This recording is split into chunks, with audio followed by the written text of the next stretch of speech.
अस्सलाम वालेकुम students, welcome to my channel.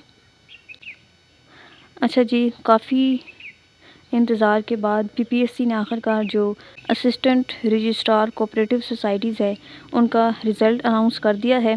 नवंबर में इसके पेपर हुए थे, तो अल्लाह अल्लाह करके आज जो है वो इसका रिज़ल्ट अनाउंस हो गया है। तो जो पोस्ट थी असिस्टेंट रजिस्ट्रार कोऑपरेटिव सोसाइटीज़ की, जिसकी टोटल 26 पोस्ट थी, तो उसमें 4029 कैंडिडेट्स ने क्वालिफाई किया है फेज़, जिसमें जीके और लॉ का पेपर था। इसके अलावा जो lady assistant registrar cooperative societies है उसका रिज़ल्ट भी अनाउंस हो चुका है। अब फर्स्ट फेज़ में इसके 2 पेपर हुए हैं, जिसमें जीके और लॉ का पेपर था। तो इन दोनों को पास करने के लिए आप लोगों को सिर्फ 40 नंबर चाहिए थे। जिन स्टूडेंट्स के भी 40 या 40 से ज़्यादा मार्क्स होंगे वो इस फेज़ को क्वालिफ़ाई कर लेंगे। नेक्स्ट इसके बाद अब उनके 2 पेपर और होने हैं, जिसमें उर्दू, एसे एंड कंपोजिशन और सेकंड जो है वो एसे का पेपर है। अब यहाँ पर उर्दू एक ऐसा सब्जेक्ट है जिसकी अगर आप ज़्यादा प्रैक्टिस करें, इसको अच्छी तरीके से प्रिपेयर करें, तो इसमें आप ज़्यादा स्कोर कर सकते हैं, क्योंकि इसमें काफ़ी सारे पोर्शन होते हैं। इसमें 30 मार्क्स का ऐसे भी होगा, आपके पास गलत सेंटेंसेस भी गिवन होंगे जिन्हें आपने ठीक करके लिखना होगा, यानी कि गलत जुमलों की दुरुस्तगी।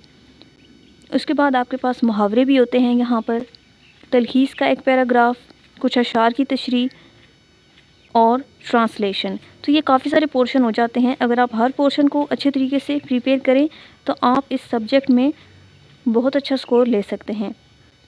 अब जीके और लॉ का पेपर आप लोग दे चुके हैं, उसमें आप लोगों को नहीं पता, जिन लोगों ने क्लियर किया होगा, कि उनके एग्जैक्ट टोटल मार्क्स कितने हैं।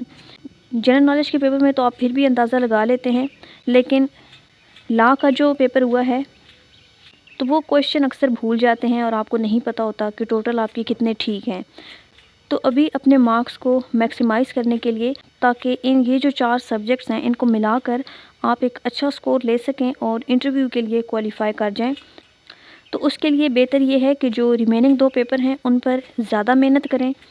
और ऐसा नहीं है कि आप सिर्फ ऐसे पर ही फोकस करें और उर्दू को बिल्कुल प्रिपेयर ना करें, क्योंकि ऐसे एक ऐसा सब्जेक्ट है जिसमें अमूमन 40 या 50 के दरमियान मार्क्स आ रहे होते हैं एवरेज के हिसाब से, लेकिन उर्दू में आप अबव 70 ले सकते हैं। इसलिए रिज़ल्ट अब आ गया है, तो इन दोनों सब्जेक्ट्स की आप अभी से तैयारी जो है वो स्टार्ट कर दें। इंग्लिश के लिए जो मेन थीम्स हैं, जिनमें एजुकेशन है, आपके पास सोशो इकोनॉमिक इश्यूज़ हैं, इकोनॉमी है, गवर्नेंस के इश्यूज़ हैं, ह्यूमन राइट्स, फॉरेन पॉलिसी और क्लाइमेट चेंज, और इसके अलावा जो करंट इश्यूज़ चल रहे होते हैं, जैसे जिनमें कश्मीर इशू है, फ़लस्तीन का इशू है, पाकिस्तान के अफ़गानिस्तान के साथ रिलेशंस हैं, तो इन पर आप ऐसे की जो है वो प्रैक्टिस स्टार्ट कर दें। बाकी अगर आपको उर्दू के नोट्स चाहिए हैं इसके लिए, तो आपको जो स्क्रीन पर व्हाट्सएप नंबर प्रोवाइड किया गया है उसके थ्रू आप कांटेक्ट कर सकते हैं और उर्दू के नोट्स जो हैं वो ले सकते हैं। इन नोट्स में बाकी तमाम पोर्शंस मौजूद हैं, सिर्फ जो गलत जुमलों की दुरुस्तगी है और अशार की तशरीह है वो मैं आपको रिकमेंड करूँगी कि कलीदी उर्दू की जो बुक है उसी से आप प्रिपेयर करें, उतना काफ़ी है आपके लिए। वहाँ पर अशार तो बहुत ज़्यादा हैं, वो अगर सारे आप नहीं भी करते तो जो ज़्यादा अहम शायर हैं, प्रोमिनेंट हैं, उनके आप याद कर लें, और जो गलत जुमलों की दुरुस्तगी वहाँ पर दी गई है उसको आपने कंप्लीट करना है। अब रिमेनिंग आपके पास 2 पेपर हैं, जिसमें उर्दू और एसे का पेपर है। तो सपोज़ करें कि आप 40-40 नंबर ले रहे हैं, जो जनरल नॉलेज और लॉ का पेपर हुआ है, तो ये 80 मार्क्स बनते हैं। अब ये कोई इतने ज़्यादा मार्क्स नहीं हैं, आपने क्वालिफ़ाई तो कर लिया है नेक्स्ट फ़ेज़ के लिए। अब आपने ऐसे करना है कि जो नेक्स्ट 2 पेपर हैं उनमें इतनी प्रैक्टिस करें, अच्छे तरीके से उनको प्रिपेयर करें कि जो मार्क्स कम होने का गैप है ये इन 2 पेपर से आप फिलअप कर सकें।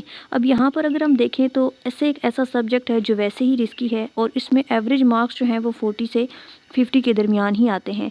अब आपके पास उर्दू का ऑप्शन रह जाता है और उर्दू में आप 70+ मार्क्स जो है वो ले सकते हैं, क्योंकि इसमें काफ़ी सारे पोर्शन हैं, सिर्फ एक ऐसे ही नहीं है। तो आप हर पोर्शन की अगर अच्छे तरीके से अलग से प्रिपेयर करें तो फिर आप इसमें 70+ मार्क्स जो है वो ले सकते हैं। تو ایسے کی جو مین تھیمز ہیں جن میں سے PPSC ایگزام میں کوئی نہ کوئی ٹاپک ایسے کا آتا رہتا ہے، تو ان کو آپ آج سے پریکٹس سٹارٹ کر دیں۔ اس کے ساتھ ہی اردو کے لیے آپ ایسے کی پریکٹس کریں، تلخیص لکھنے کی پریکٹس کریں، اشعار کی تشریح کس طرح سے کرنی ہے، اس میں آپ نے شاعر کا نام بھی لکھنا ہوتا ہے، پھر شعر کا مفہوم اور تشریح لکھنی ہوتی ہے، اور کچھ شعر بھی یاد کر لیں تشریح کرتے ہوئے، اس میں جو آپ نے اشعار یاد کیے ہوئے ہوں گے وہ آپ نے وہاں پر لکھنے ہیں، تو یہ اس طرح سے آپ زیادہ مارکس لے سکیں گے۔ باقی جو غلط جملوں کی درستگی ہے اس کو اچھی طریقے سے کریں، ٹرانسلیشن کی پریکٹس کریں، تو اردو میں آپ کے پاس مارجن ہے جس میں آپ زیادہ نمبر لے سکتے ہیں۔ اب آپ نے یہ کوشش کرنی ہے کہ ٹوٹل، کیونکہ یہاں پر آپ کے 400 نمبر ہوں گے، پہلے 2 پیپر ہو گئے ہیں آپ کے 100 مارکس ان کے، اور 100 مارکس کا آپ کو اردو کا پیپر ہوگا اور 100 کا ہی انگلش ایسے کا، تو یہ ٹوٹل 400 مارکس بن گئے آپ کے ریٹن کے۔ تو اس میں ایٹ لیسٹ آپ ہاف مارکس تو لیں، ہاف سے ابو جانے کا آپ کا ٹارگٹ ہونا چاہیے، 200 پلس مارکس آپ لیں تاکہ زیادہ پاسبلٹی ہو کہ آپ انٹرویو کے لیے کوالیفائی کر جائیں، اور جتنے زیادہ اچھے مارکس ہوں گے اتنے ہی زیادہ چانسز ہوں گے ایٹ دی اینڈ آپ کی ایلوکیشن کے۔ تو ابھی جو 2 سبجیکٹ آپ کے ہاتھ میں ہیں ان کی اچھی طریقے سے پریکٹس کریں، کیونکہ PPSC کا کچھ پتہ نہیں ہے کہ رزلٹ اناؤنس ہونے کے بعد وہ کتنا ٹائم آپ کو دے اور نیکسٹ 2 پیپر جو ہے وہ لے لے۔